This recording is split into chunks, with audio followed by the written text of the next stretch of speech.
তোমাদের বাড়ির সব ভোটগুলো পাবো তো। আর মেয়েদের তো ও কথা বলতে হবে না, ওদের জন্য যা করেছি ওদের কাছে আমার ভোট চাইতে হবে না।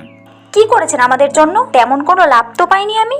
মানে তোমাদের মোবাইল দেওয়া হয়েছে, স্কুলে পড়াশোনার জন্য টাকা দেওয়া হয়েছে, বিয়ের জন্য টাকা দেওয়া হয়েছে, এখন মাসে মাসে টাকা পাচ্ছ। আর কি চাই তোমাদের? শিক্ষা। মেয়েদের জন্য কিছু করার আগে শিক্ষা ব্যবস্থার জন্য করুন। পাশ ফেল ব্যবস্থাটা চালু করুন, তাহলে ছেলেমেয়েরা সুশিক্ষিত হবে। পাশ ফেল নেই বলে তাদের পড়াশোনার প্রতি অতটাও মন নেই। আর আপনারা মানুষদের মূর্খই বানিয়ে রাখতে চান, তাতে আপনাদের ভোট ব্যাংকটা বাড়বে। আমি একজন ভোট দাতা হিসেবে আপনার কাছে শিক্ষা আর কর্ম এই দুটোই তো চাইছি। যেই আসুক না কেন আমার তাদের কাছে একটাই চাওয়া, শিক্ষা আর কর্ম। শিক্ষা ব্যবস্থায় পাশ ফেলটা চালু করুন আর কর্মে নিয়োগটা ঠিকঠাক করুন।